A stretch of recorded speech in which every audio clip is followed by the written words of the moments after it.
Thampan sir, yes. Personality number 3-ൽ ജനിച്ചവർക്ക് സാമ്പത്തിക നഷ്ടം സംഭവിക്കാനിടയുള്ള വർഷങ്ങൾ അങ്ങനെയുണ്ടോ? തീർച്ചയായിട്ടും അത് എല്ലാ നമ്പറിനും ഉണ്ട്. ഇപ്പോൾ നിങ്ങളുടെ ക്വസ്റ്റ്യൻ 3-ൻ്റെതാണല്ലോ, അത് പറയാം. അതായത് 3-ാം തീയതി ജനിച്ചവർ, 12-ാം തീയതി ജനിച്ചവർ, 21-ാം തീയതി ജനിച്ചവർ, 30-ാം തീയതി ജനിച്ചവർ, ഇതൊക്കെ 3 എന്ന പേഴ്സണാലിറ്റിയുടെ എനർജിയാണ്. അതായത് വ്യാഴത്തിൻ്റെ നേരിട്ടുള്ള ശക്തിയുള്ളത്.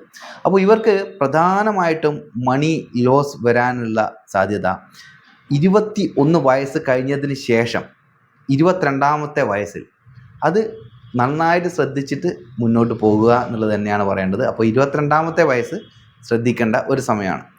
അതുപോലെ അടുത്തൊരു സമയം പറയുകയാണെങ്കിൽ 31-ാമത്തെ വയസ്സ്, അവിടെയും വളരെയധികം ശ്രദ്ധിക്കുക. പ്രധാനപ്പെട്ട ഇവർക്ക് പ്രശ്നം ഉണ്ടാവില്ല ഓവർ കോൺഫിഡൻ്റ് ആയിട്ട് ഇവർക്ക് പ്ലാനിങ് കൃത്യമായിരിക്കില്ല. അപ്പോൾ അതിന് വേണ്ടിയിട്ട് ഒരുപാട് പൈസ അതിലങ്ങോട്ട് ഇൻവെസ്റ്റ് ചെയ്യും. അപ്പോൾ ഇതൊക്കെയാണ് ഇവർക്ക് പ്രധാനമായിട്ടുള്ളത്. അതായത് ഓവർ കോൺഫിഡൻറ്റും ഇവരുടെ വിശ്വാസം പ്രാക്ടിക്കൽ അല്ലാത്ത രീതിയിൽ അതിനെ മനസ്സിലാക്കി വെക്കുന്നതുമായിട്ടുള്ള രീതിയിലാണ് വരാൻ സാധ്യത. അപ്പോൾ ഈ ഒരു വയസ്സിന് നന്നായി ശ്രദ്ധിക്കുക.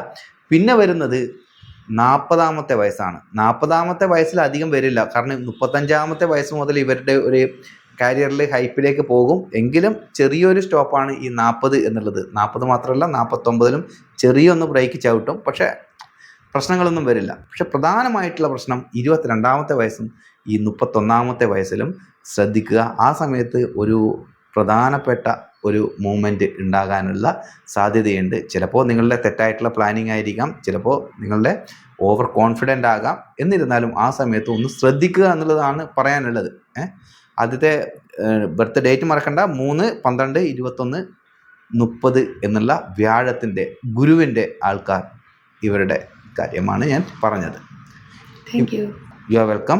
ഇൻട്രസ്റ്റിംഗ് ആയിട്ടുള്ള കാര്യങ്ങൾ മിസ്സാകാതിരിക്കാൻ ഫോളോ ചെയ്യാൻ മറക്കരുത്.